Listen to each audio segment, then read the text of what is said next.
pricing is a good example of how political leadership can make a difference and music can make a difference. Political leadership can make a difference because when Donald Trump was elected president and he came into office in January, he said he was going to end congestion pricing.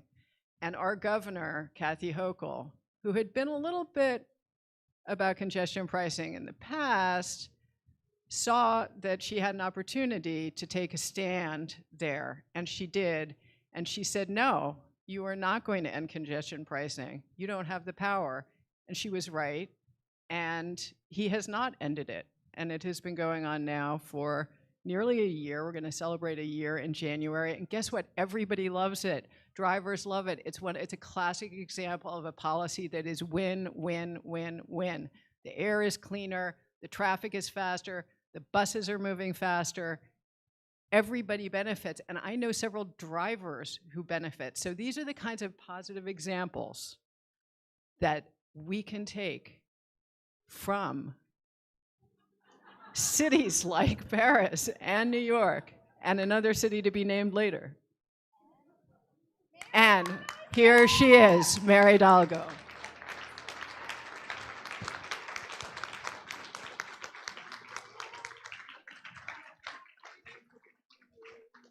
Good to meet you. I'm Sarah. I'll be interviewing you. Have a seat. Thank you. Thank you. Madame la Maire, bienvenue à New York. We're so happy to have you here. It's a great, great honor. Is that on? Is your mic on? Ça marche? Non? Alors, ça y est. So, you come already introduced. I'm not gonna introduce you, but I am gonna ask you some questions. First, we all want to know how you did it, right? So in 2014, after 2 terms as the first deputy mayor, you ran for and were elected mayor of Paris on a platform that focused on improving air quality. How did your first term turn this conviction into concrete action against pollution and climate change? Thank you so much. Thank you for your question. Thank you for joining the organization. I'm happy and glad to be part of this discussion. Very important. I think work doing with France and around in Europe are very important also because of this topic and this fight, because it is fight required and we have to work together and to extend our narrative. Very, very bad narrative. Not our policy. Public policy, policy, ecology, policy, policy, policy for health. Well, but we have in front of us big in very strong resources, media to work along.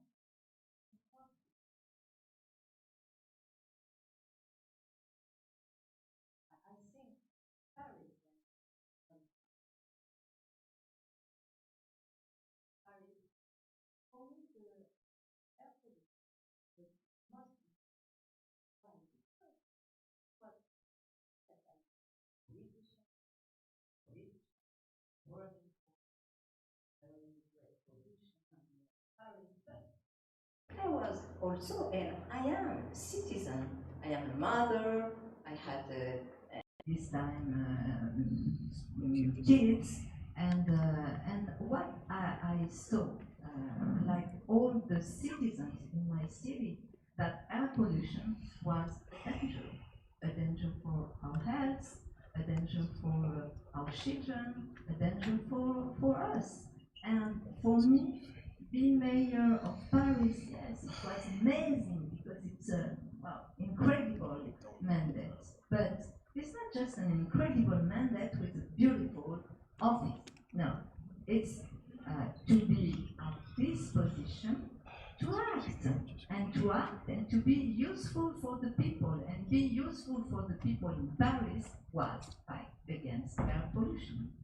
And it was not an obsession, but it was my purpose, my objective, my target, and we work, and it was very difficult because citizens are agree with this objective and this priority, but between citizens and media and the interest of lobbies, you know, when you're a politician and you send your message between you and the citizens, you have a lot of people who transform your message with misinformation, with all we are experimenting now.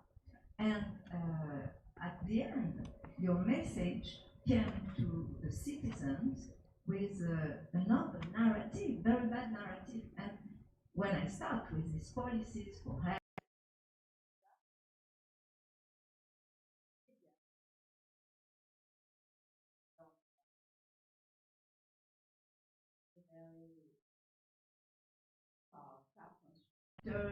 and people who use car, and it was not fair because I think we need cars for many activities we have, and some people cannot live without cars, and okay, I'm very pragmatic about that.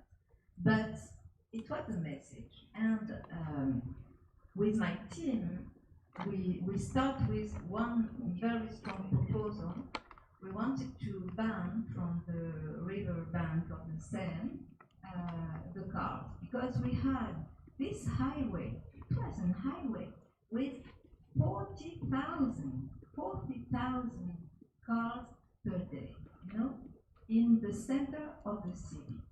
And I said to my team, it was our proposal during the campaign, we were elected, people agree with our proposal. And I said to my team, it will be very, very difficult to access to this objective, because we have against us very strong lobbies, and we have to prepare us to a big, big, big fight. And really, it was a big, big, big fight.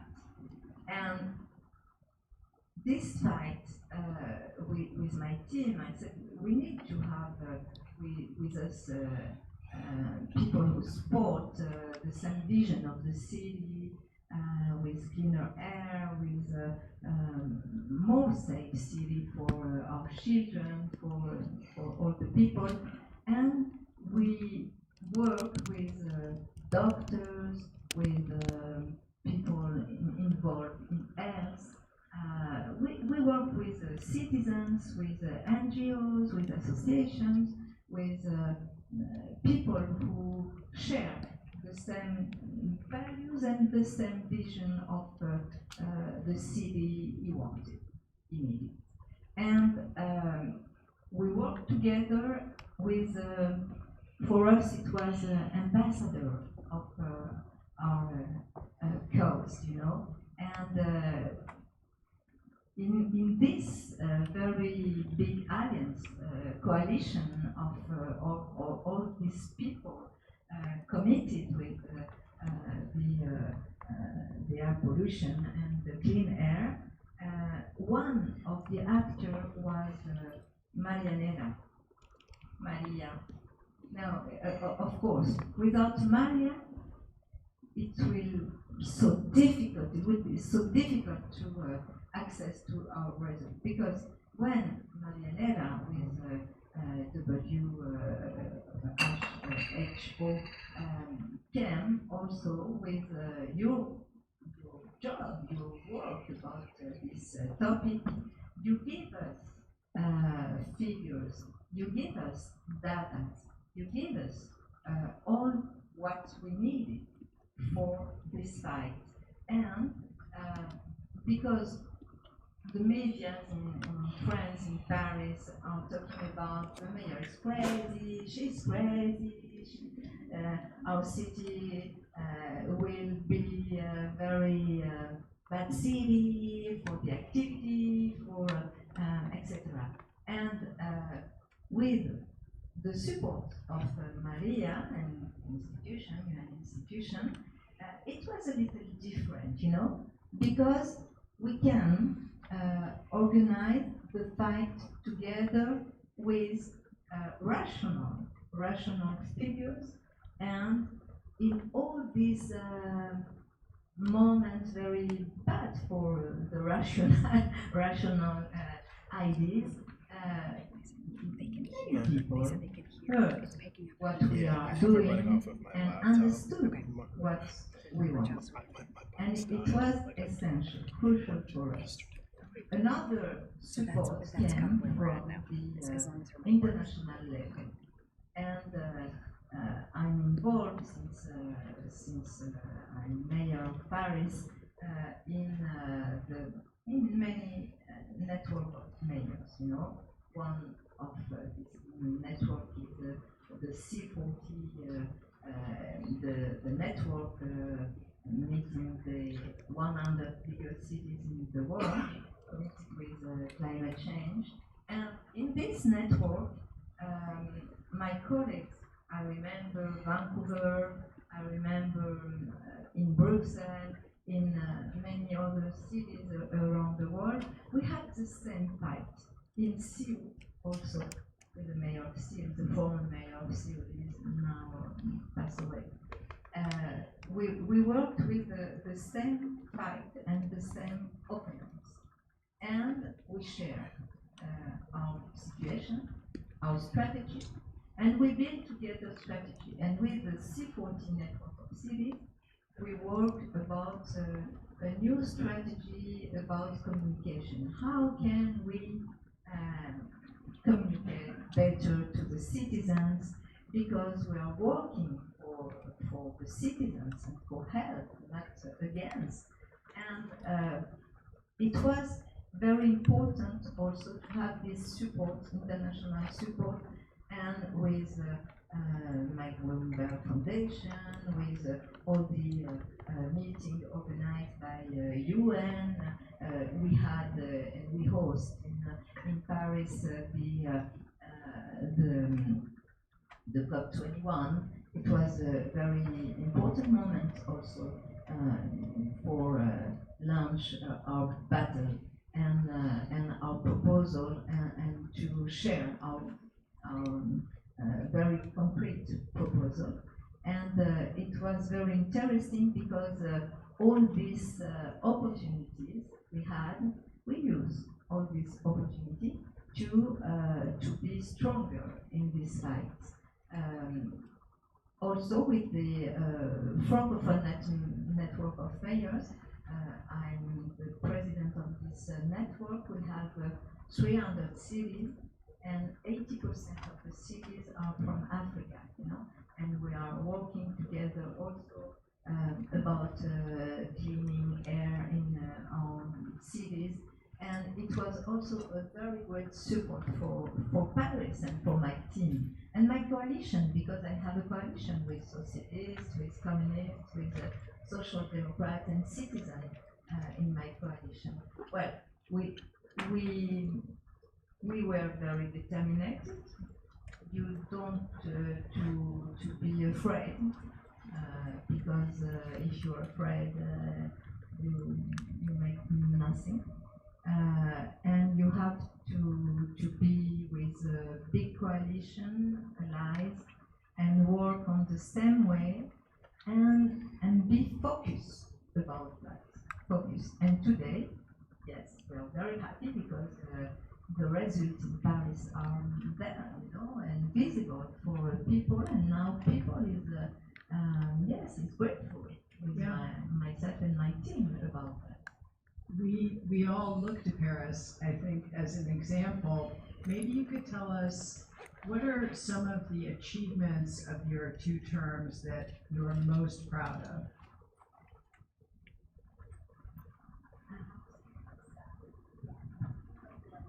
Okay, it's better. Okay, thank you. Oh, I'm proud about the work of my team, you know, because it's difficult. I'm elected since 25 years in Paris. I was elected for the first time in 2001 as first deputy mayor, and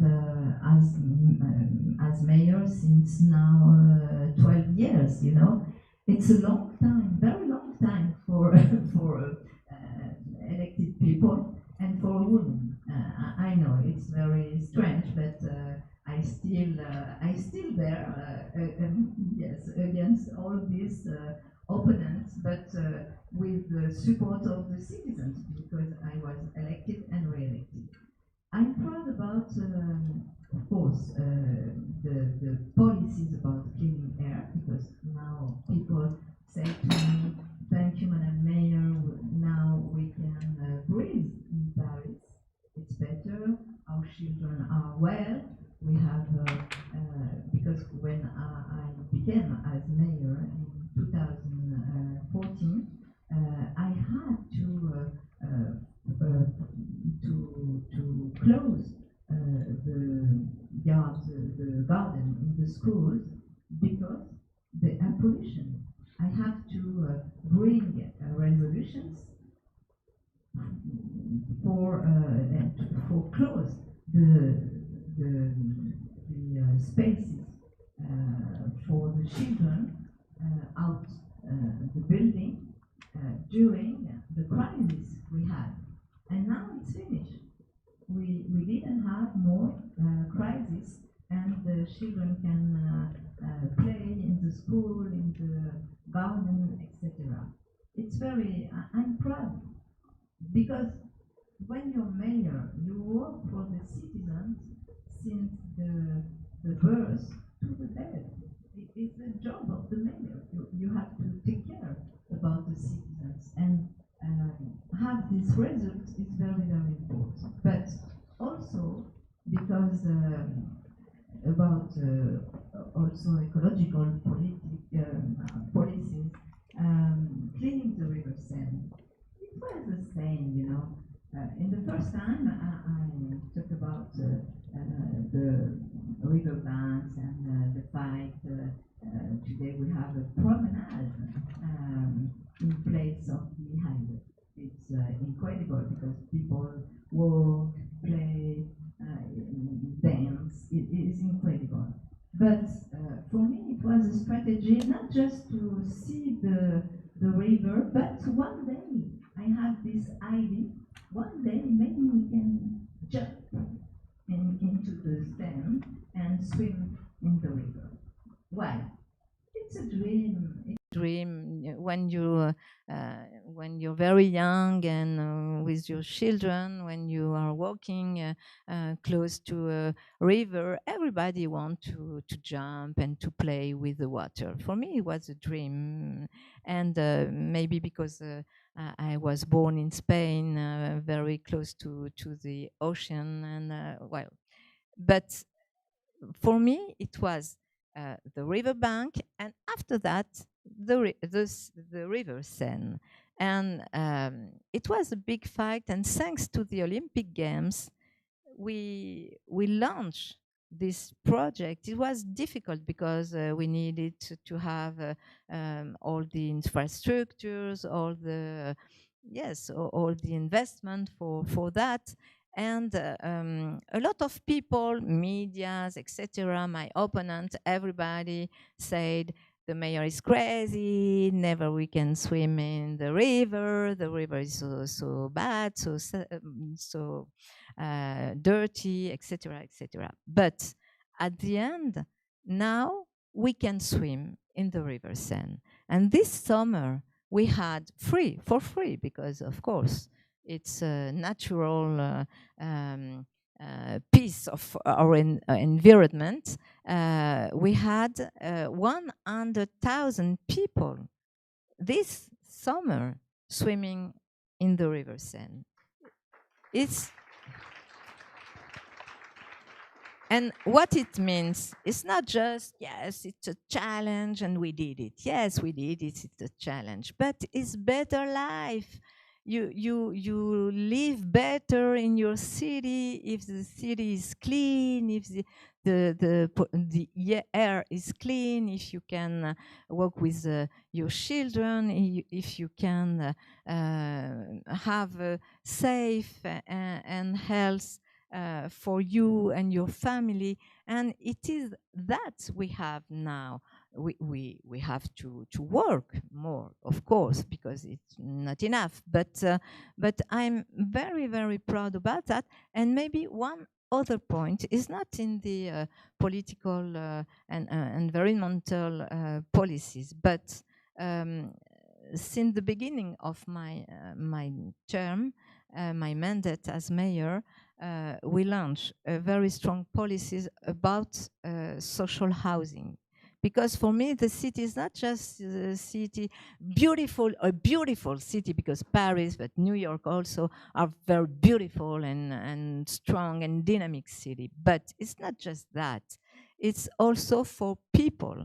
And if the people into the city is just people very rich, because the cities today are very expensive and the housing is so difficult for middle class and for most vulnerable people, it's not very interesting. Because if you are between us, just rich people together, well, okay, it's not very, very creative world, you know. And I prefer the mixity. I prefer work and talk and live with the diversity, because human being, we are diversity. And about social housing, we launched these policies with a very strong investment. In my first term, I invest 3 billion of euro in social housing, and in my second term, almost 2 billion of euro in social housing. And today we have 25% of the housing is social housing in Paris. It means what? We have 700,000 people living inside to the city, because these people, these families, are living in social housing. We can do more, and the example in these policies is the city of Vienna in Austria. In mobility and cleaning air, my example were Amsterdam and Copenhagen. I copy the model of Amsterdam and Copenhagen. And about housing, we are copying the model of Vienna.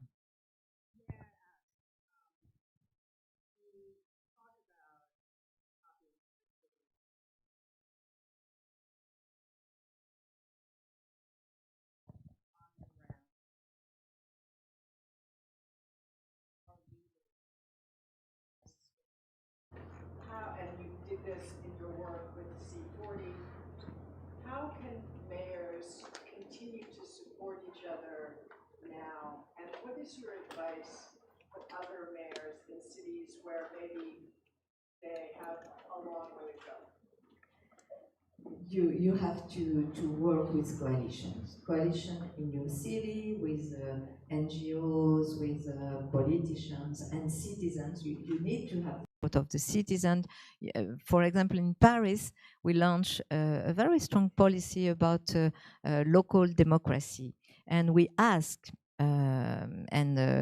Tony helped us in many asks and votation we organize about with the citizens, because when you have all the lobbies, all the medias against you, you have to have a stronger voice, and the stronger voice is the voice of the people and of the citizens, and the voice is also the vote. If you organize votes to ask to the people, do you want this? Do you want that? What do you want? It's stronger for you to come back to the medias and say, yes, but we have these results with, for example, about SUV. It was amazing, but we did it. About, for example, it was not a consultation, but about limit the speed in the peripheric, the highway in Paris. The same, we have a fact, but now everybody say, oh my God, it's safer. It's like you're traveling, you know, like in the cinema, in the movie, you come to the peripheric and you are, yes, it's a little slow many times, but okay, we have less accidents, we have less pollution, we have less noises, and it's better for everybody. And I think you have to build alliance and consulting, asking to the people and bref, voilà, with the mobilization of the citizens, you can fight. And you have to be also connected with other mayors. In the network of mayors, you can choose the network you want, and we have a very strong network. I talk about C40, but we have also the GCOM. The GCOM is a very strong network leading by the European Commission with Teresa Rivera as vice president and the Foundation Bloomberg as co-president. And we have in this network 40,000 cities around the world, bigger and smaller, middle city, etc. And it's very interesting because we can work together and help each other, because when you have the experience of the fact of the how you can do that, and what were the your opponent, how you did, it's better because you learn about the experience of other mayor. I think it's very important to be involved in that, and we have to be aware about the force of the mayor is real, because we act today in this very crucial moment for international organization, for UN, all this moment is a historical moment, and very crucial, and very dangerous also for multilateralism. And I think with the network of mayors and all the NGOs and also private sector helping and working with the mayors, we can organize the stronger and help the multilateralism at another level, you know, and the local level is very important. And all the international organizations are helping us, but also we are helping the international organization in this moment because we share the same values.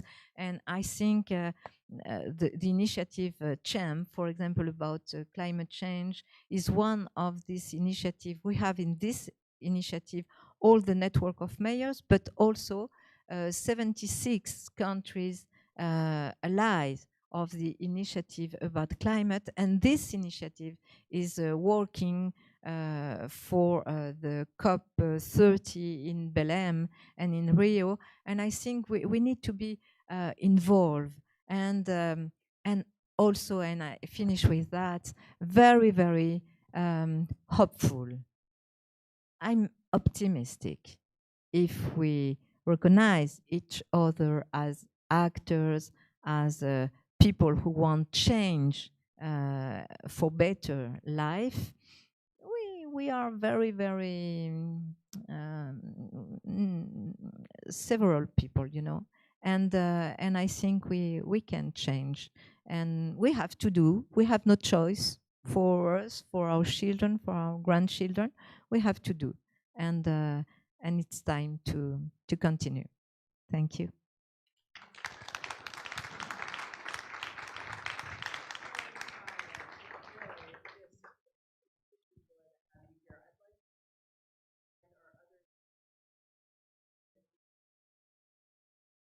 Dr.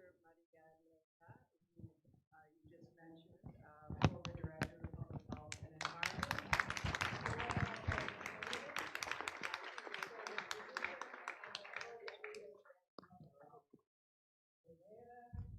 Then we have also Tim Gill, who is an independent researcher and advocate for children's play and mobility.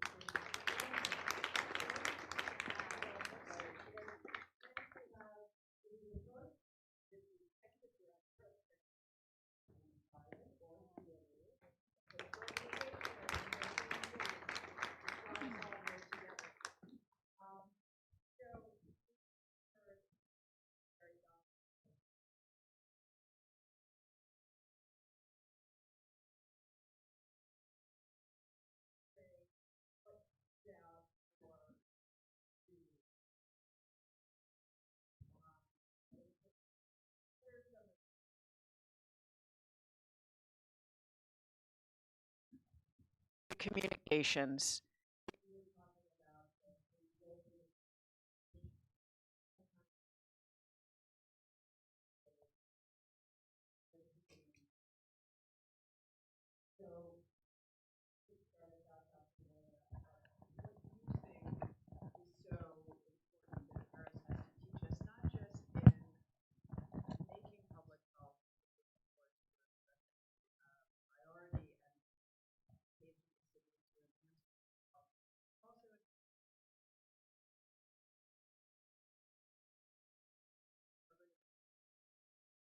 Thank you, Sarah. And first of all, I don't have the capacity. Other ways, I will appoint Mayor Hidalgo as the greatest Minister of Health of any time, because actually she doesn't know it, but she has been an incredible Minister of Health.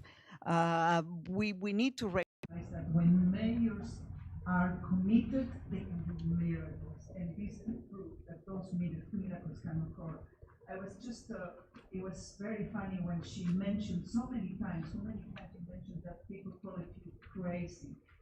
Thanks God we have crazy people around and crazy people that believe on something which is extremely simple.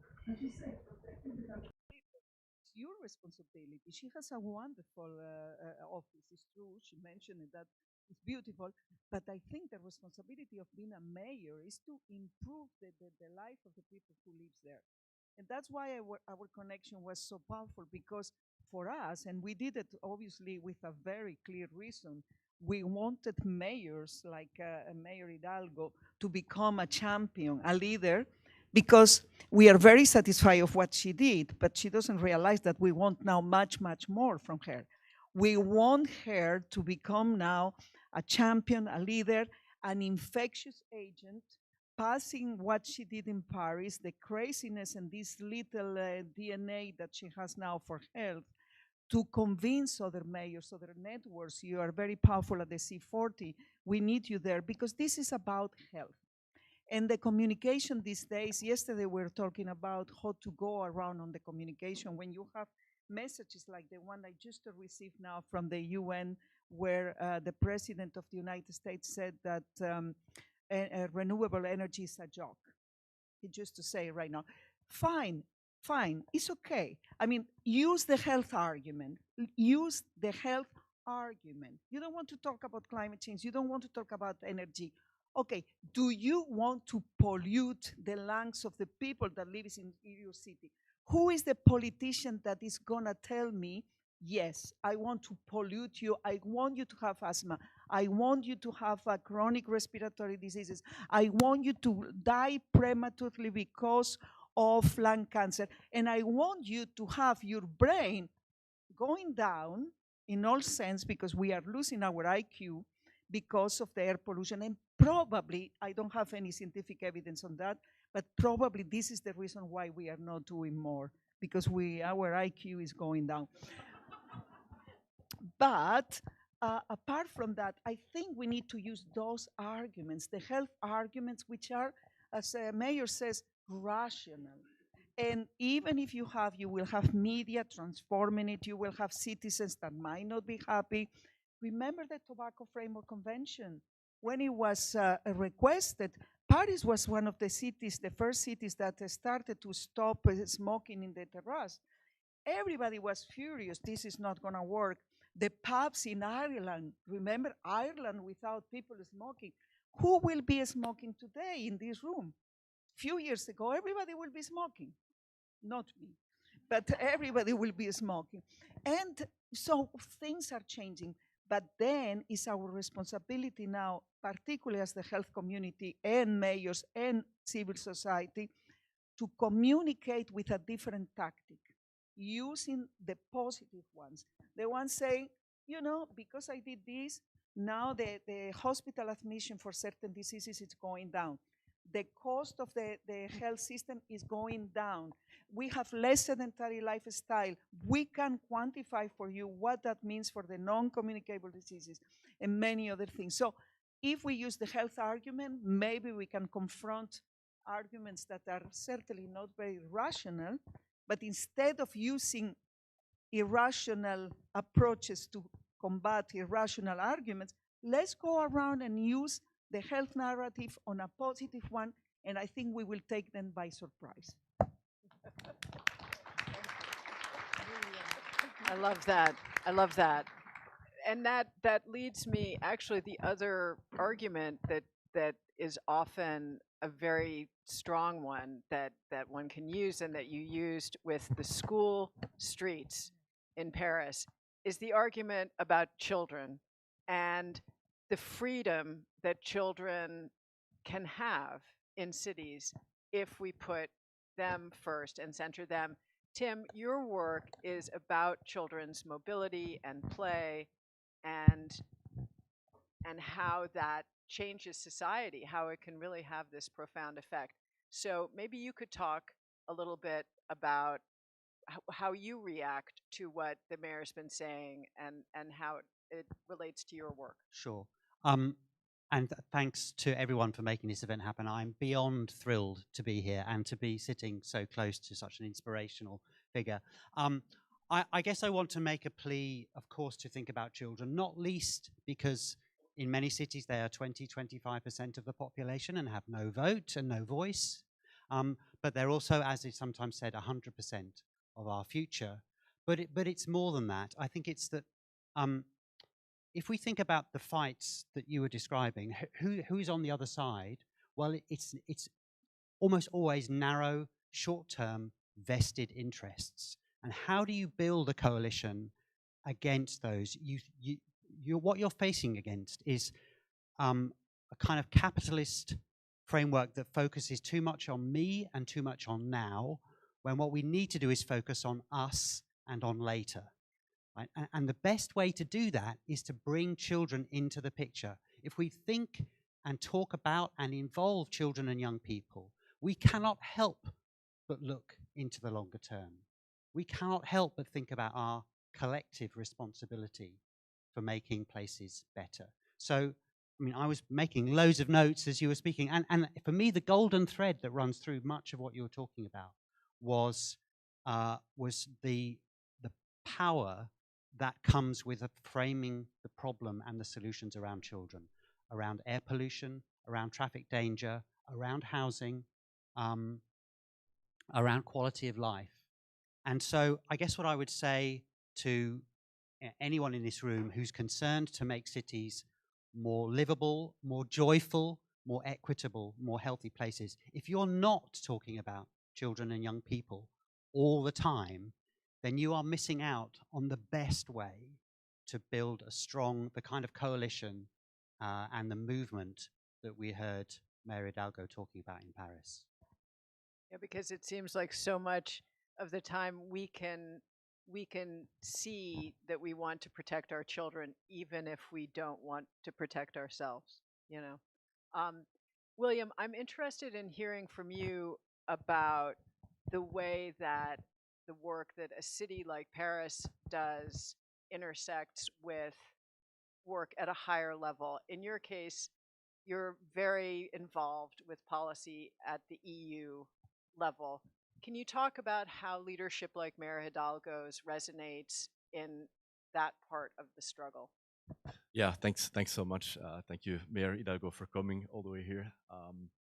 So I work at European level, which you could like sort of compare to the federal level here. And so Anne Hidalgo has actually been a towering figure at European level as well for these last 10 years.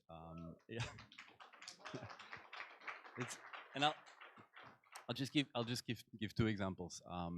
The first one is, we talked about how you changed, how you transformed the city of Paris, and I live in Brussels, so I take the train to Paris, and I have a little foldable bike which I then use in Paris, and you can see how the city has changed completely. And actually, as a visitor that only comes a couple of times a year, you see it even better than if you actually live there. But Paris has inspired all these other European cities to follow. So it's not just Paris that has changed, it is all of Europe that has changed. In the last 10 years, the share of cycling in Europe, in European cities, has doubled. In the last 10 years, we sold like 40, 50 million e-bikes. This is the revolution that nobody talks about. Everybody talks about electric vehicles, about automated vehicles, but actually the e-bike revolution is one of the greatest revolutions in personal mobility in the last decade. And I think you spearheaded that. I'll give you one other example, and that is the example of diesel. You will remember that once upon a time, Europe was famous for producing very toxic diesel vehicles, which we said were very clean, or at least our car guys said they were very clean. And so exactly 10 years ago, the US EPA, a great institution, which unfortunately is under a lot of pressure, found out that Volkswagen had been cheating. And you would think that, you know how the story ends. It ends with it's the end of diesel, but actually it's not so linear, because the EPA finds out. And actually in Europe, nothing happens. Nothing happens because the regulators, European at German level, they're basically protecting the car industry because, ooh, this could be bad for the industry. And so sales of diesel cars remain like pretty good. The regulators do nothing. And then something changes. And what changes is that a couple of mayors led by Anne Hidalgo say, actually, we don't want these cars in our city anymore. We're going to ban these vehicles. We're going to introduce clean air zones. And by 2025, we don't want no more diesel in our cities. And that has a big impact.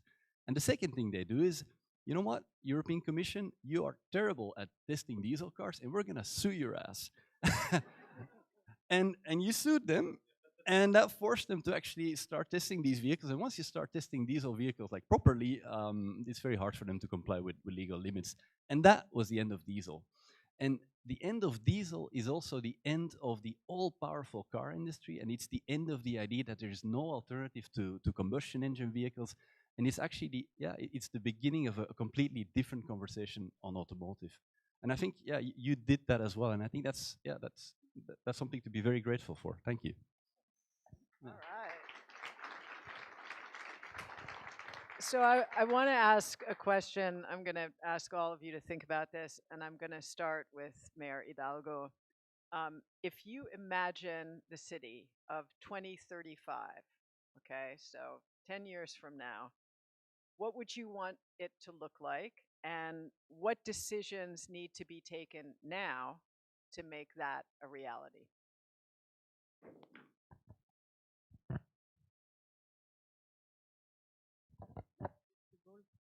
Thank you for your very kind word, and I'm grateful for what you said. But I think maybe two things. One is about diesel. When I start as mayor, one of the bigger industrial lobbyists in the world came to my office and said to me, you have to change your message about banning the diesel. Because if you don't, we will fight against you. We will demonstrate that you're a very bad mayor. And you will be responsible of the unemployment in not just in France, but in Europe. And I said to him, wow, you're so powerful. I'm scared. But anyway, I'm mayor and I want to be on the right side of this story. And maybe one day people came to you and ask to you because you know that you are empoisoning people and it is your responsibility. And I was with my deputy mayor and we said bye-bye to this guy. And with my deputy mayor, we say, oh my God, what happened now? And what happened now? The fight, and the big fight, incredible, incredible. And well, we are here, and we have this, we had this result. Second, about children and what we can have in the future in our cities. We experimented another method, very interesting. The first one was the strategy about our infrastructure, etc. But the second, for me, it was like a small and sweet revolution.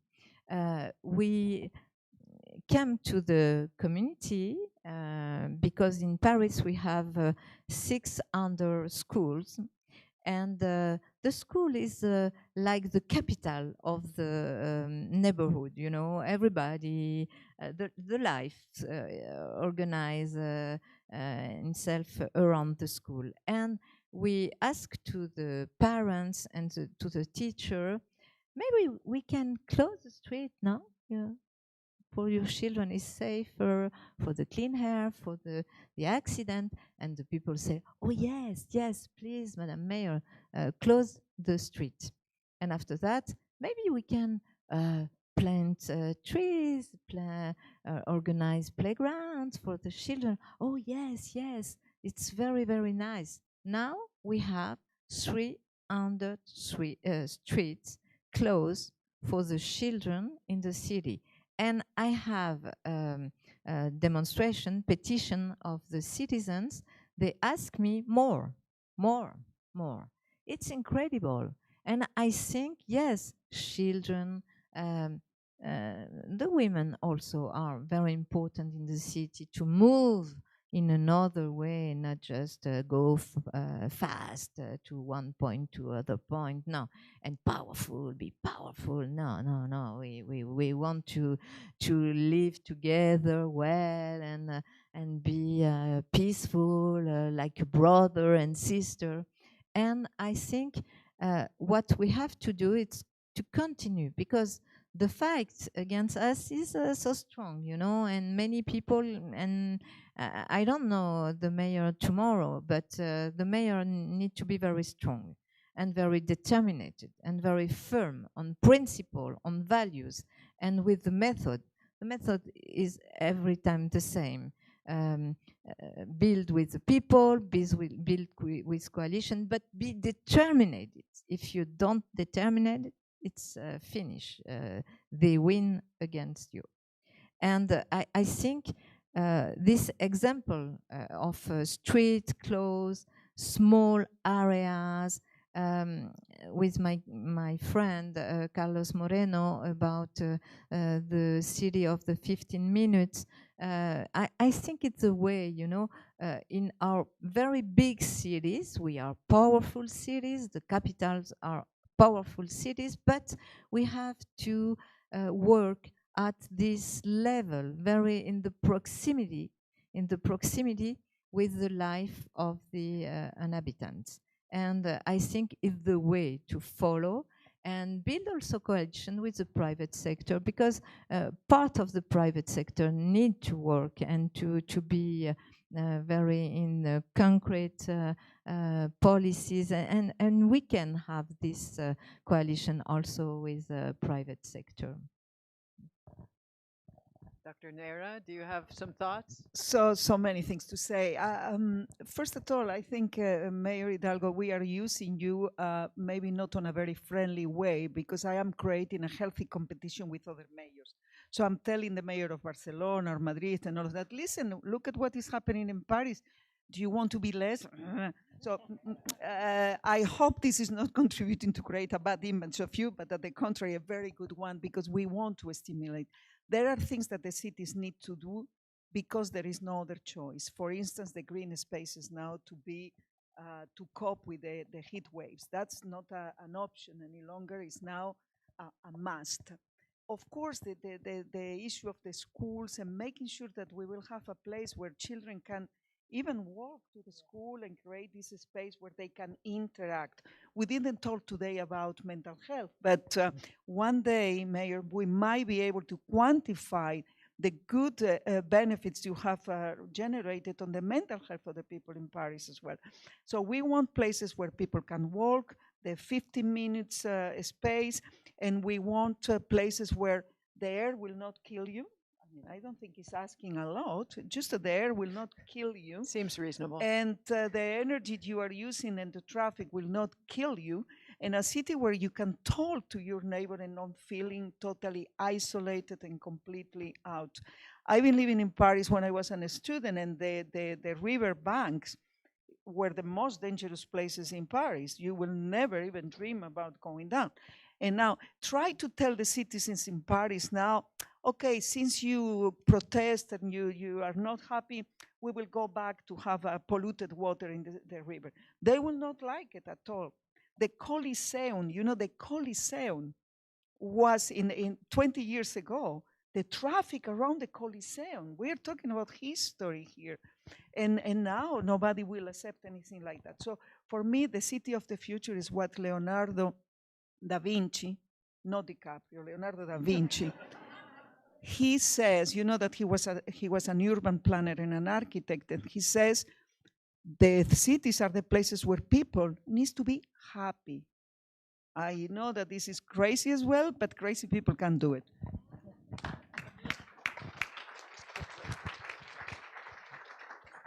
Thank you. And I know time is running short, but I want to evoke another formidable mayor, Enrique Peñalosa, who famously said that children are an indicator species for cities. And I want to invite you to take that literally. So if I go into a time machine and I go to a city in 10 years and I get out, what I want to see is children active and visible, playing their full part in the life of the city, playing, getting around, seeing their friends. And I don't think, I mean, it may sound like a pipe dream.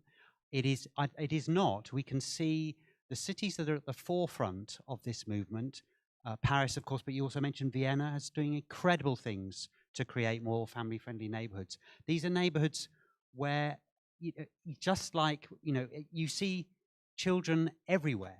And it's a sign of the health of that human habitat, like seeing salmon in a river, or maybe seeing humans in a river. And that's the vision for me for cities of the future. And I think it's a really strong, unifying vision that will help overcome some of the barriers that we face. Yeah, that's lovely. So I was thinking about that question, and I was thinking about something I'm doing with my daughter these days. So she's 3 years old, and I'm trying to teach her how to cycle. And so I do that in our streets, on the street, because the pavement is too wobbly. So I have this little stick, and I run after her, and then I release, and I run next to her. And it's actually a beautiful thing, because like, what is more beautiful than a child that is, for the first time in her life, like cycling on her own, and people see that, and people smile and they wave, and so I tell my family about that, and they say, "Oh wow, that wasn't possible when you were that age," and so progress is possible, and that makes me very happy, and I hope that in 2035, like, all parents can teach their children how to cycle in the streets, maybe even in New York. Yeah. Yes, that's great. Those are beautiful visions. So we do have a special guest, or an unexpected guest, another mayor, the mayor of Bratislava. And that is Mateusz Valo, and here he is. And should we give him the mic? Yeah. Yeah, come on up. Thank you very much. I'm going to say a few words. Okay, please. On behalf of mayors. Can I stand whatever here? Yeah, Oh, perfect, stand up perfect. there, Thank yeah. you. It's There's room for official, everybody very- here. one of the main tasks of us mayor is to make people, our citizens, believe that the change is possible. This is one of the main things we are trying to do, that we can live in a better cities, more cleaner cities, cities where our children can walk safely to the school, cities where you can use a fantastic public space of good quality, cities where we can have a discussion of how we are going to move around the city, cities where we can fight polarization, which is affecting how our city is today. The cities where you can swim in the river again, after maybe 100 years when it wasn't possible. So, dear Mayor Hidalgo, on behalf of all the mayors, I would like you to thank you from bottom of my heart for have you pushing the envelope for all of us, have you leading the way, have you showing the way to all as a mayor, and have you showing us that the change is possible. Thank you very much.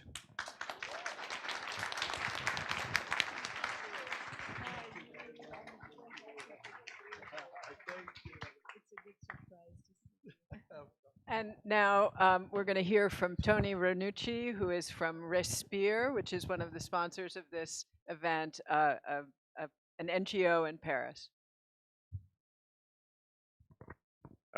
Thank you, ladies and gentlemen, dear panelists, dear friends from Clean Cities, Mayor Vallo, and of course, our guest of honor, Mayor Hidalgo, chère Anne.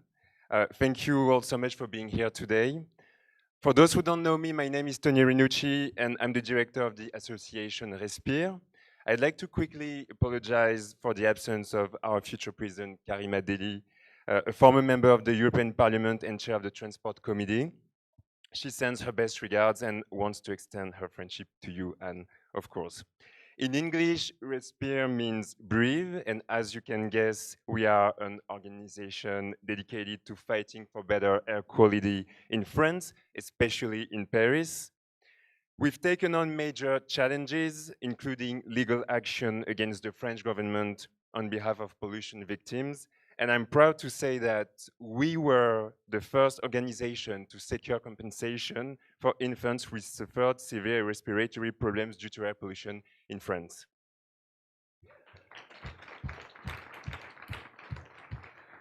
We are also at the forefront of many other battles, such as the implementation of low emission zones and the pedestrianization of streets around schools, and you talked about it. This last measure is a cause we've championed in Paris, and thanks to our shared efforts with the city and the mayor, there are now over 300 pedestrianized school streets across the capital, and you said it, and we have to say it again because we're very proud of it. But we never fight alone. These battles are made possible by our partners, like Clean Cities, and by our generous funders for Respire. The city of Paris is one of them. Many of you in this room today are also our supporters, and I want to take this moment to make a direct appeal. We also need your support and funding to continue this vital work, so let's talk more about it during lunch. I want to give a special thank you to one of our key supporters for Respire, Lyft, which is looking to expand its bike sharing program in France. E-bikes are transforming bike share, and Lyft Urban Solutions brought the new Astro e-bike here. You can see it down there. Stop by to check it out before you leave. We're also fortunate to have Miller Nuttall and Michael Bruce from Lyft in our audience today.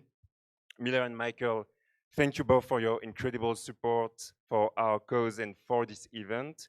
And you are setting a powerful example by supporting a non-profit like ours, and we are so grateful. Please join me in giving them a round of applause.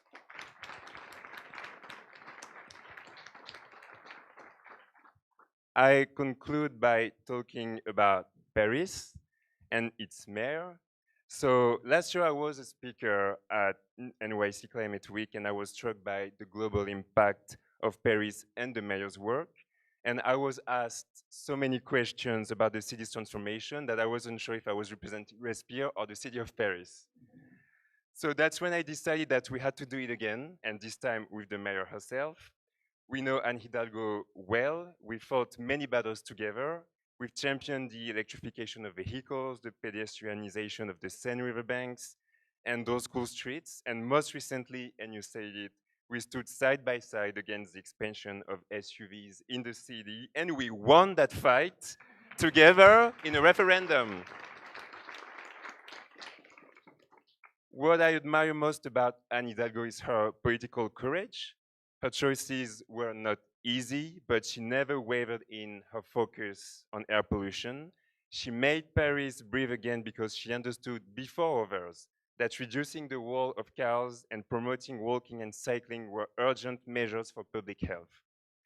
She has been the mayor of Paris for nearly 12 years. She has transformed the city, improved its air quality, and played a major role in galvanizing civil society.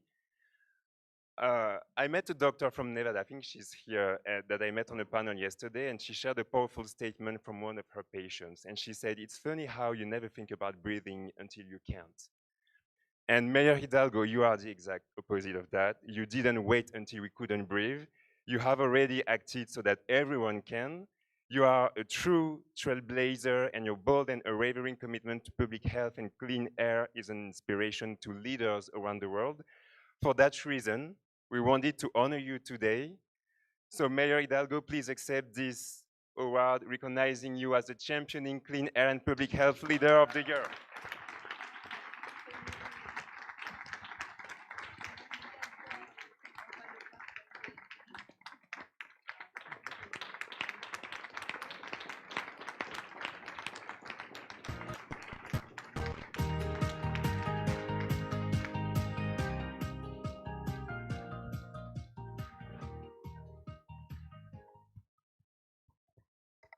Okay, so we're going to take a quick break or no, the mayor's going to have to, the mayor has to leave. So, so it's okay. And I'm also going to give you a copy of my book because you're in the book, because you're a major part of this book and you inspire us every day. Thank you. Thank you all, and I'm very happy to be with you, and I think we are a lot of people around the world sharing this hope and the necessity to have a joy. You know what we lived during the Olympic Games and the opening ceremony. It was that. You know, it was that. We are peaceful people happy with our differences, happy to be together in our city, and I think we need to send these messages with all our policies, and breathe is one of the most important, because without clean air it's impossible to live.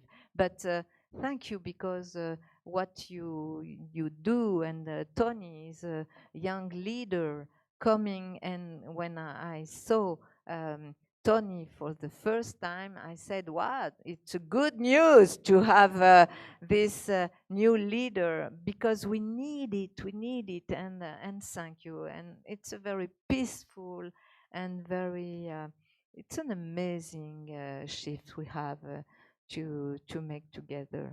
Thank you so much. Thank you. Thank you for your book also. So we're going to have to let the mayor go, but we're going to bring up Deputy Mayor Arnaud Ngacha to join our panel, and we will be opening the floor for questions after we make this little transition. So just bear with us.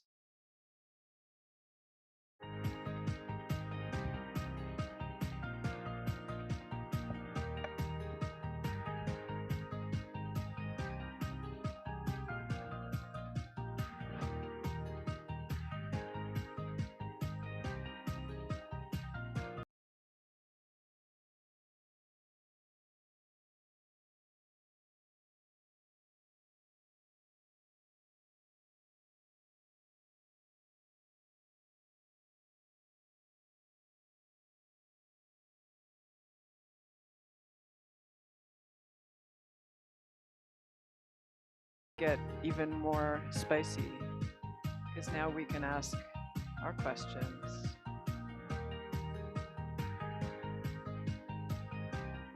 Okay, And do we have the deputy mayor? Will he be? He's going to come back. Okay.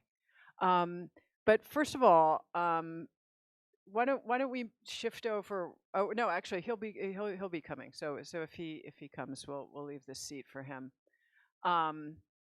But yeah, that was really incredible. And maybe I would love to hear you, Dr. Neira, talk about your personal experience working with the mayor and sort of how you saw her legendary political courage in action, and what that's like for you as a public health official to have that kind of support from an elected official.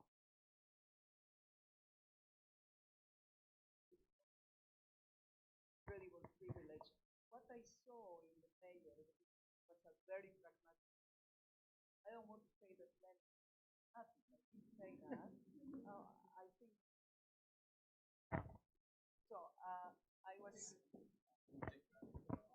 Thank you. Yes. Thank you.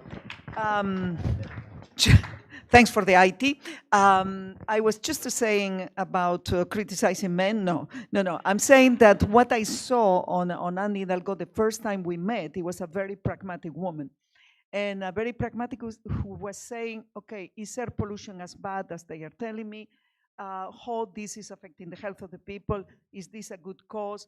What can you do? And then is when we started to explain that we could quantify the health benefits for health, not only quantifying the negative effect of air pollution on the citizens of Paris, but the other way around.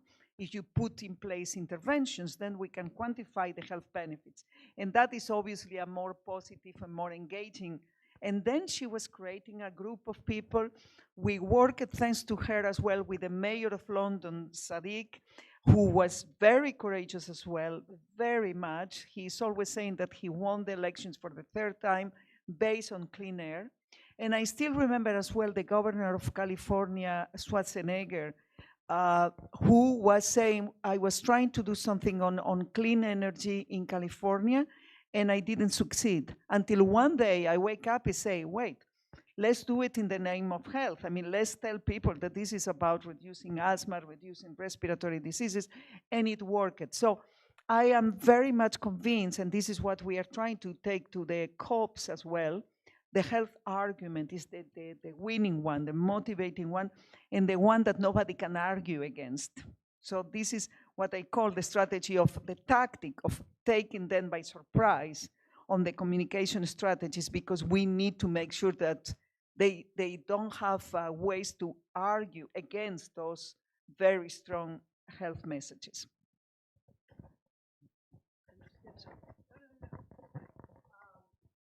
I hope this works a little bit at least. So I'm interested, maybe we could hear from you, William, about balancing the urgency of climate action with sort of the realities of the politics of it. You know, that there's this sense that one has to make incremental change, and yet we know that we are in a 5-alarm fire emergency right now. So how does that play out at the EU level, at the higher level, to try to convey that urgency and the necessity for bolder steps of action? Yeah, that's the $1 million question right now. If a little history, a couple of years ago, the European Union launched a thing called the Green Deal. And so the Green Deal was like lots of moral ambition. It was Europe's sort of moment where we said, oh, let's try and save the world and save ourselves as well. And that was a moment where everything was possible. So you came up with an idea for an environmental policy, and they would just adopt it, which, you know, in my entire career I had never seen happen before.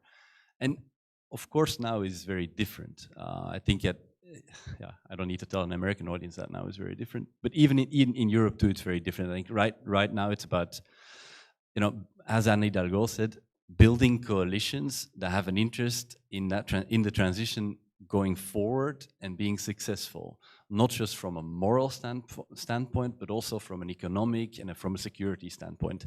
And that's where a lot of our focus is right now. So identifying those co-benefits and identifying the companies and the let's say the consumer groups that that want to continue the transition, and maybe now is not the best of all moments for like really radical proposals, at least not where I operate. But now is still a really good moment to just continue, make progress, and be pragmatic. I think so pragmatism is actually a good thing.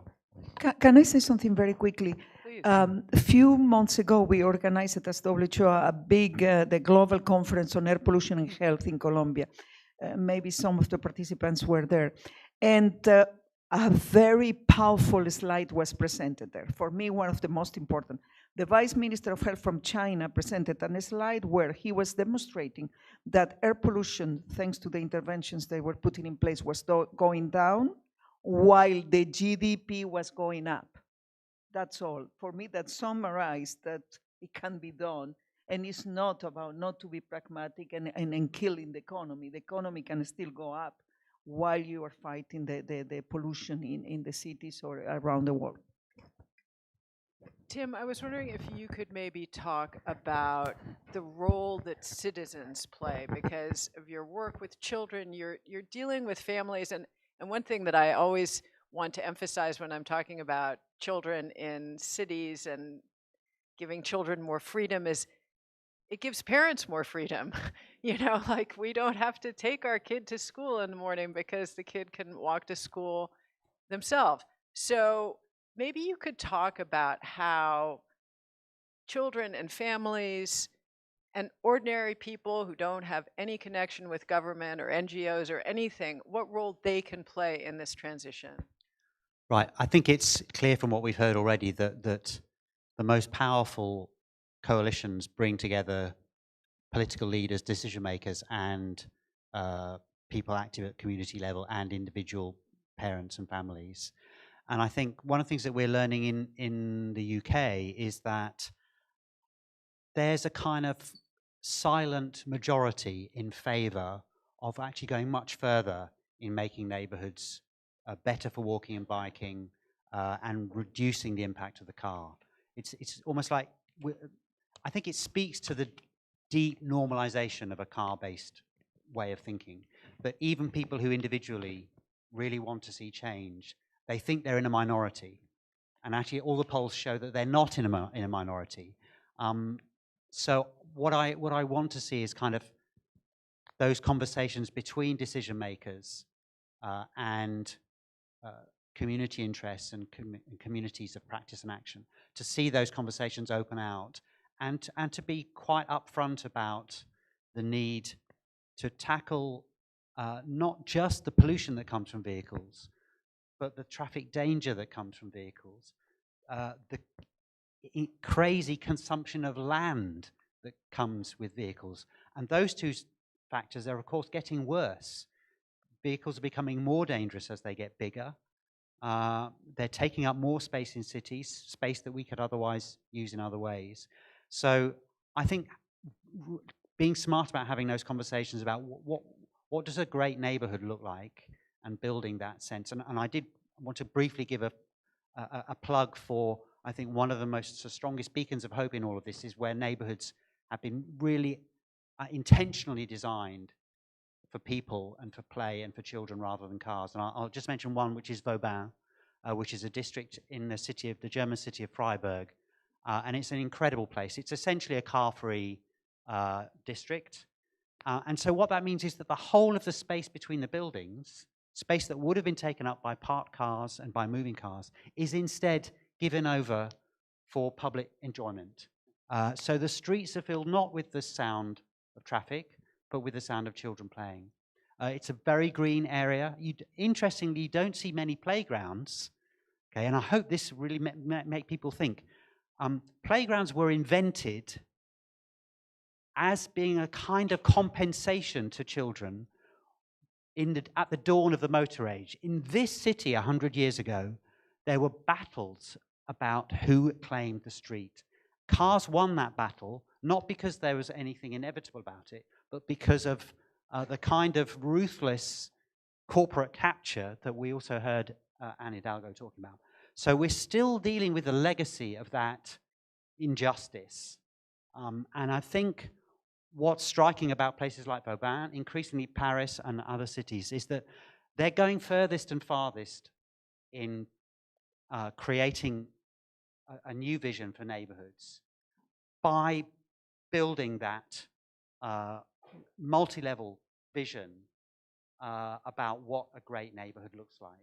And I think that is how you see the most effective movement for change. You put children, families, everyday quality of life at the center of your vision, and you help people to move on from that really deeply embedded car-centric mind view. So that's what I want to see the conversations revolving around in the future.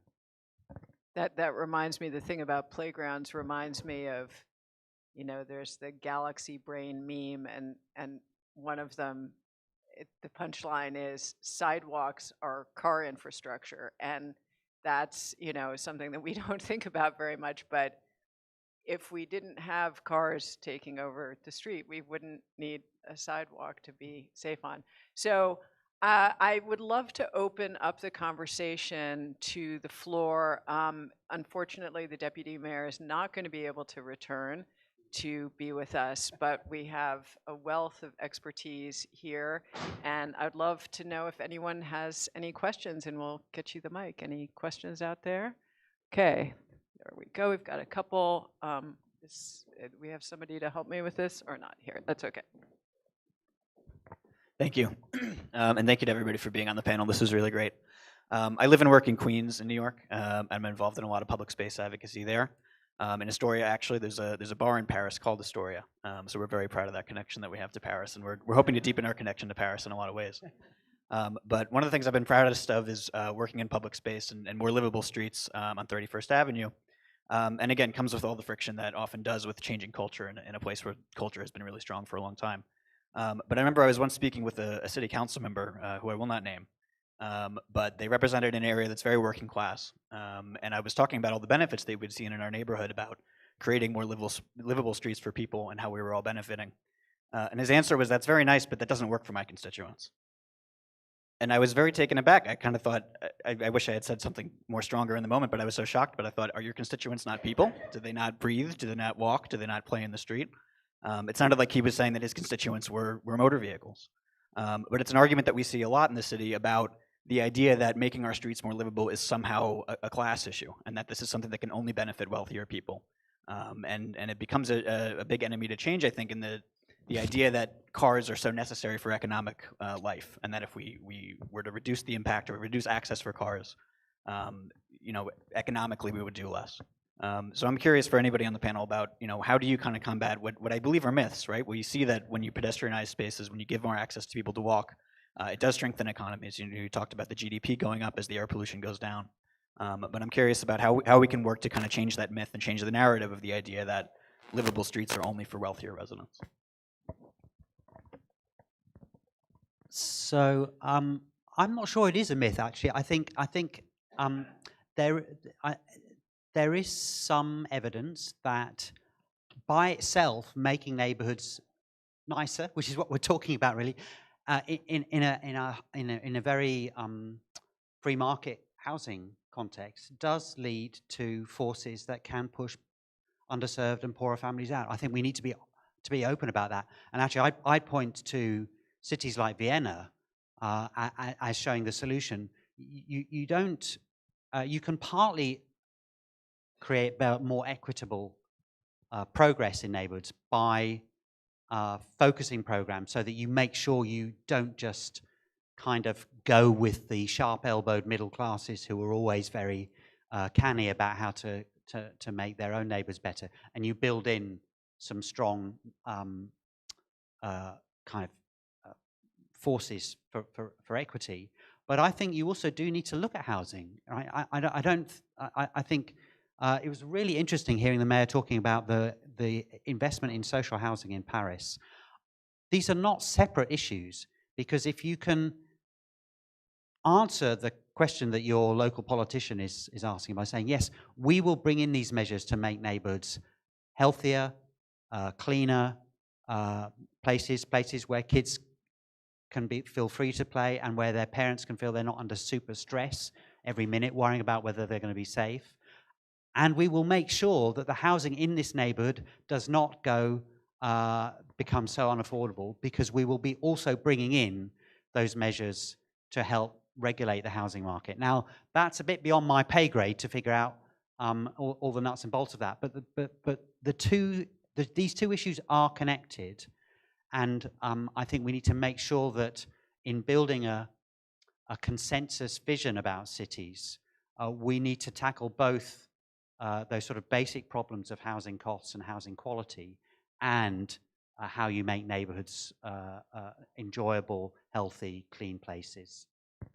Yeah, I always say walkable neighborhoods should not be a luxury good, but they are in the United States of America. No, just 1 second, is to separate cars from commuting. What the economy and the citizens need on a city is to commute to the work, to commute to the doctor, and this is where innovation can bring different interventions and ideas. You need a more sustainable public transport system. So nobody says that you don't need to move on a city. You need to move. You need to respond to the needs of your citizens in terms of commuting, but you can do it on a very creative way. You don't need one car for each package coming from Amazon. You can create a space outside the city and then have a system of distribution. So there are a lot of innovation into that I think can respond to the need for commuting, for mobility, but it can be a sustainable mobility, not the mobility that each individual, one huge car, because this is non-sustainable and again, not pragmatic again, not economically sustainable. Okay, we've got another question back here. Hi, I'm Barry Johnston. Thank you very much to the organizers. Great event. I'm from Purpose Union. We've recently worked with Impact on Urban Health in the UK to launch something called the Sustainable Urban Freight Association. If you're a freight operator in the UK and would like to join, please come and see me.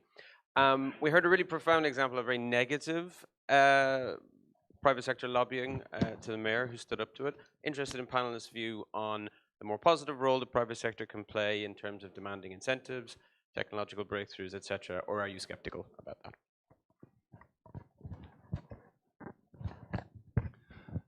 Maybe one example that comes to mind is a couple of years ago, Uber was about to enter Europe, and what we saw was that the evidence was that Uber was actually adding vehicles in cities, and that many of those vehicles were diesel and petrol vehicles. So together with our partners, we launched a campaign, and we said, Uber, if you come to Europe, those vehicles need to be shared, and they need to be electric. And they were just about to do their IPO, so they were very sensitive to any type of criticism. And so they actually committed to fully electrifying their vehicle fleet in Europe and making the Uber pool available in all cities. And since then, Uber has actually been a strong partner in places like London, in places like Paris and Brussels, and all the cities where they committed.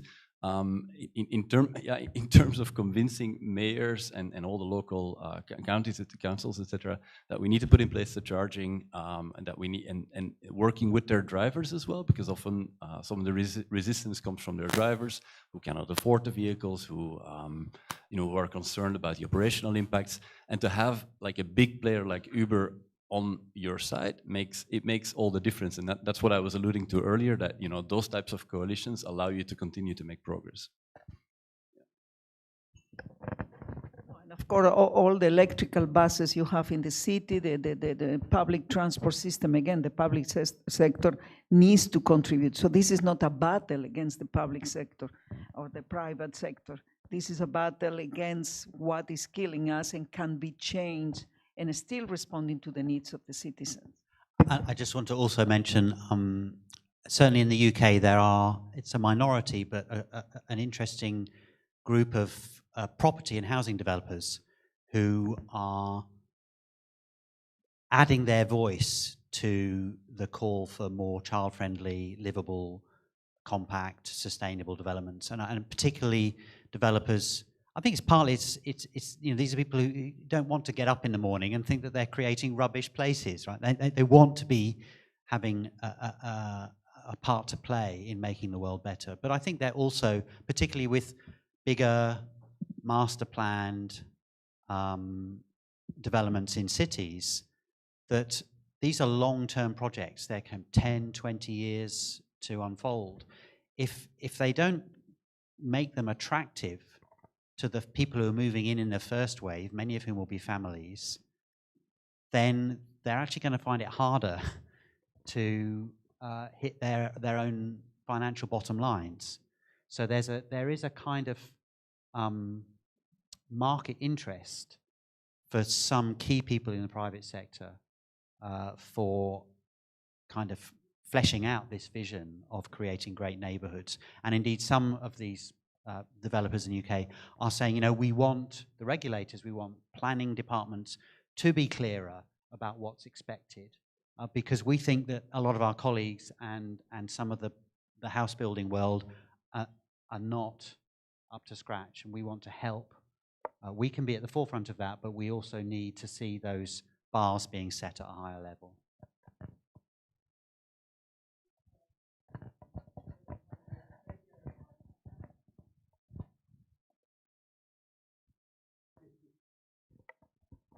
So Rich Miller, Brooklyn Greenway Initiative in New York City. So I'm not almost part of the core city, but maybe a little bit removed. But one thing that's always made looking at Paris that I've always found interesting is that unlike many larger cities, it never absorbed its inner suburbs. And I'm wondering if anybody here can speak to the degree to which what she has done in the city has, you know, migrated out to the inner suburbs, so that could be translated to a city like New York that actually absorbed a lot of his inner suburbs and made them part of the city.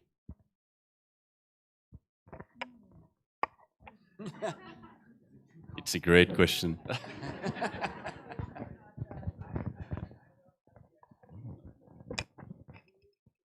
Well, from a public health point of view, obviously we want to go outside Paris, not just, and again, we don't want to create a kind of elite benefiting from all of that. If you live in Paris center, you will be benefiting, but if you are on a suburb, you will not be benefiting of that. For us, the public health will not stop at in the cities, but I think the experience of mayors will be more useful to answer this question that not me, certainly.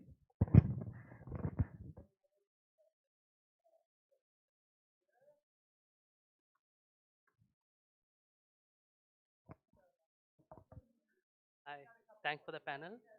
Yeah, thank you. Thanks for the panel. So my question might be a little deviated from the conversation, but basically I'm a clinical researcher, a global health strategist working on climate and health.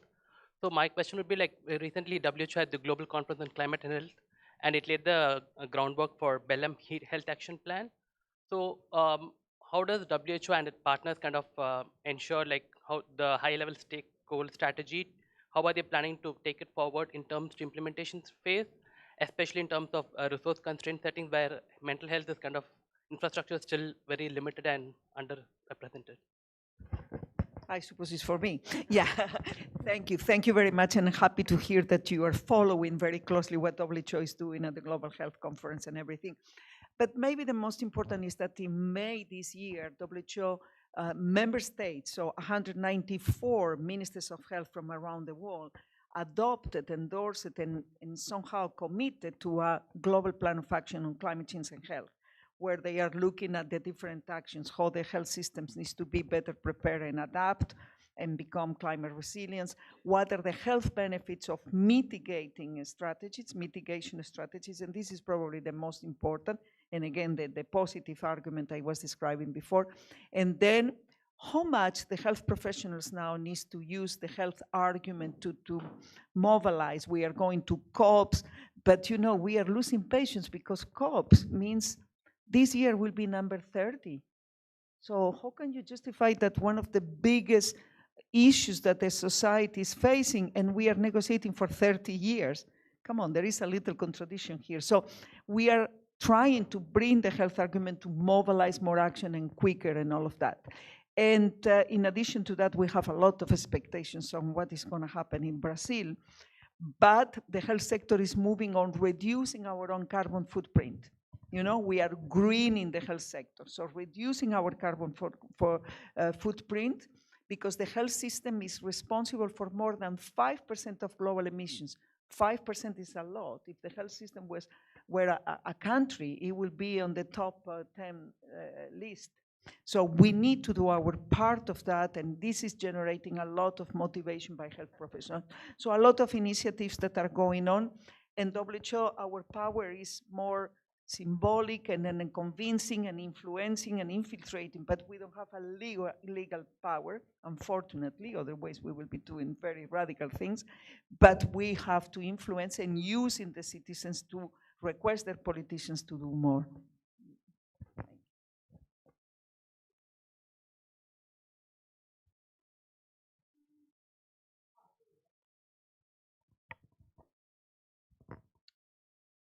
Thank you so much for this very insightful panel and discussions, and also the work that each of you is undertaking in your own spheres of influence. My name's Alex Rafalovich. I'm with the Fossil Fuel Non-Proliferation Treaty Initiative, an initiative that's been supported by many of the cities in the Clean Cities Network and as by the World Health Organization. And I had a question actually about the role of cities in addressing the supply of fossil fuels and the production and extraction of fossil fuels, because I think a lot of the discussion here is focused very importantly on some of those demand drivers around fossil fuel use and the impact. But when we think about the life cycle of fossil fuels, there's often extraction that occurs within cities. There's transport through cities. There's the normalization and socialization of the use of fossil fuels in cities. And so I was wondering if the panelists had any reflections on addressing the extraction side of the fossil fuel problem as well in city making policy.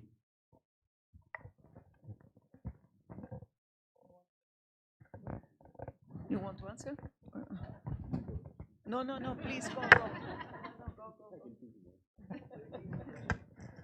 To be honest, it's a great question. To be honest, we've thought much harder about the demand side than about the supply side. I think most European cities don't extract oil and gas in their territory.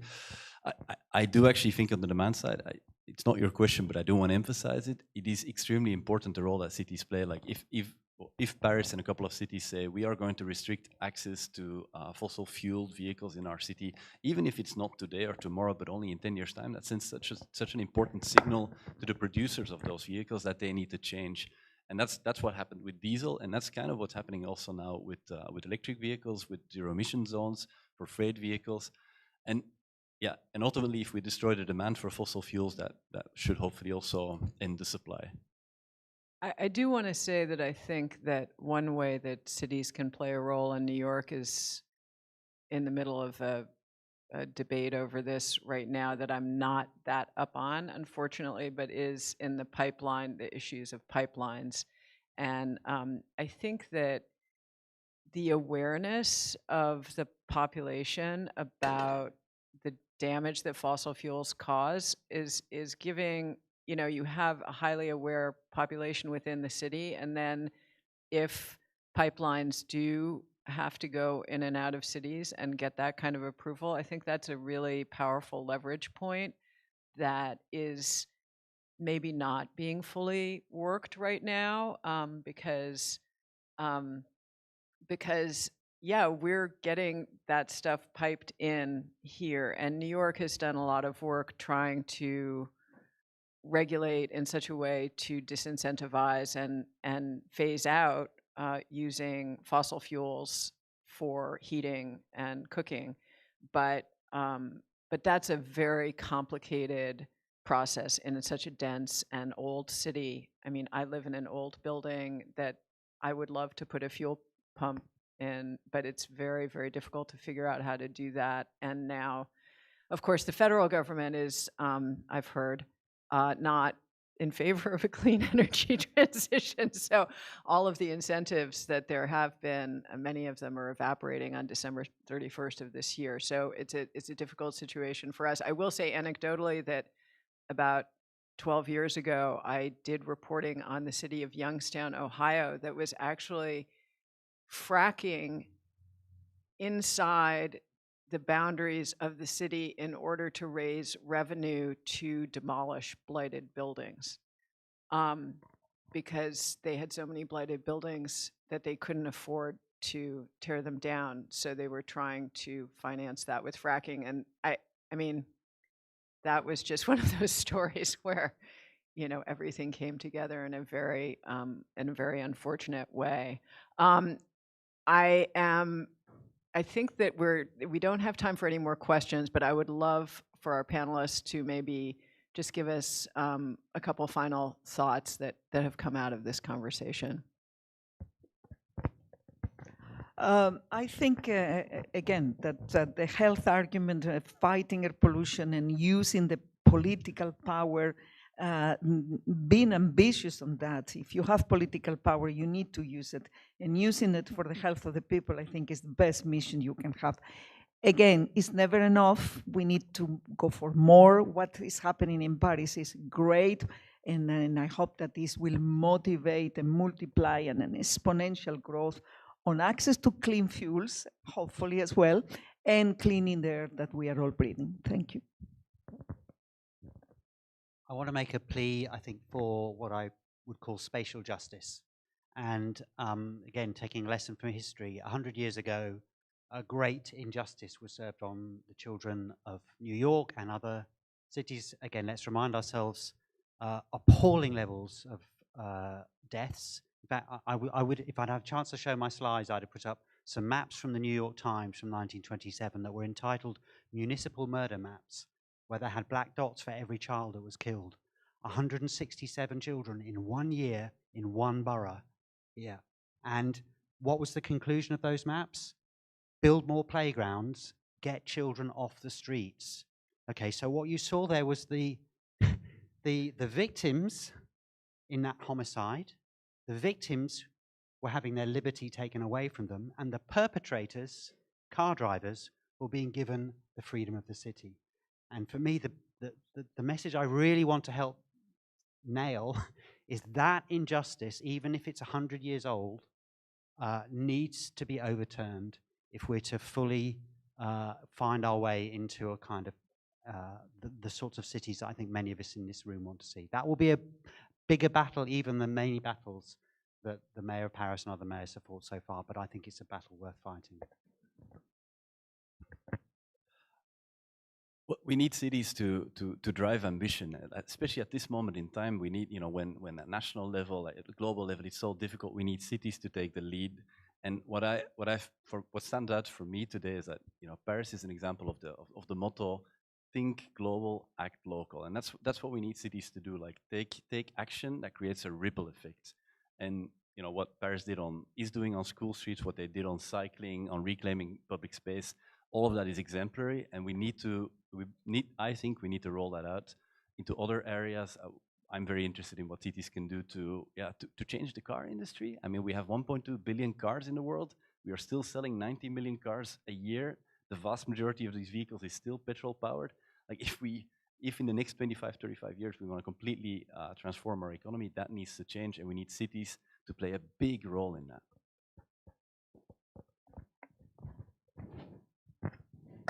Okay, so I think that is going to wrap up this part of the panel. I will add in a self-serving way that we talk about those very maps in our book, and that's a big part of what we do. Thank you so much, everybody.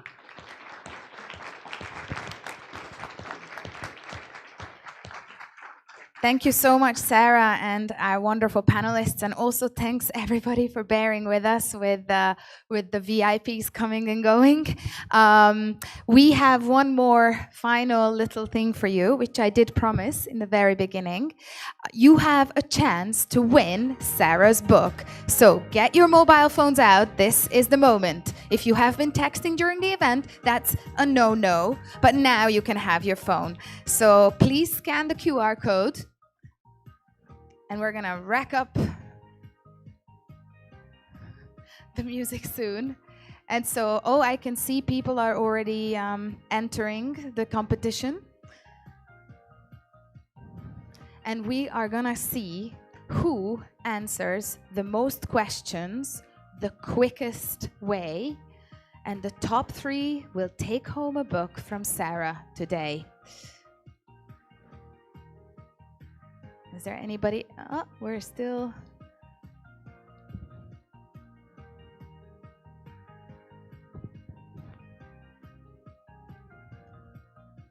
Are we ready to go?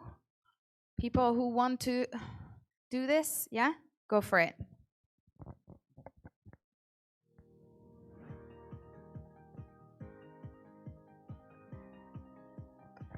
I think the music is... How many miles of bike lanes are there in Paris?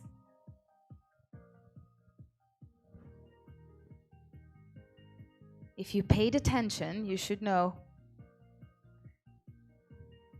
I feel like we're not hearing the music from the Kahoot, by the way.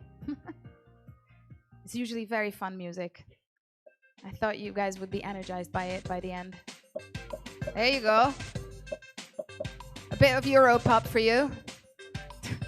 All right. How many bike lanes? We've already had 35 answers. We have 10 seconds, 9 seconds to go.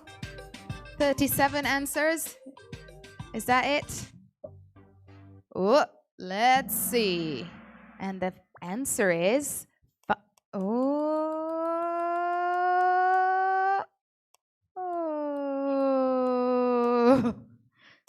Oh my God. It never stops, does it? There we go. 973 miles. So, can we get the sound? Catherine, you've done well. So did Alice, and so did Miller. Right. Next question. Can we get the music up? The music has disappeared. I'm sorry.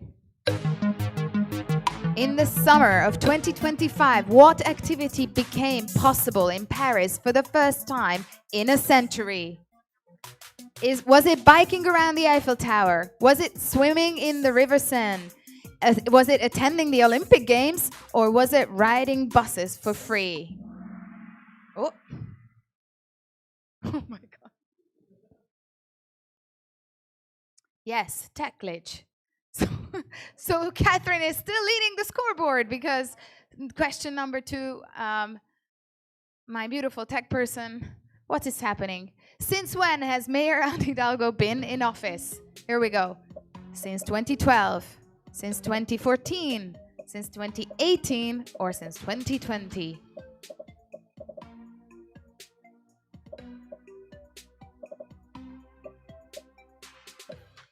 This one should be an easy one.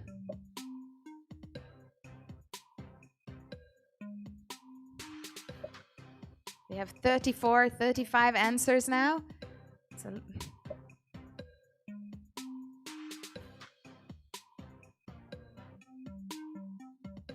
I think there's a couple more people who haven't answered, and we have 7 seconds.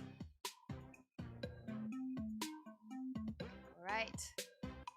There we go. Since 2014 was the answer. Let's look at... Whoa, Catherine is still winning. So is Miller and Sharon. Right. How many school streets have been created in Paris regulating motorized traffic near schools?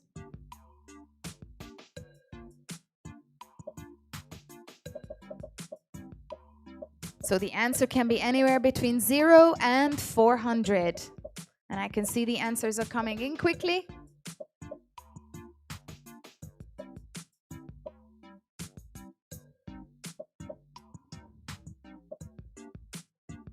Okay, we have 20 seconds to go. 33 answers already. Almost everybody has answered now.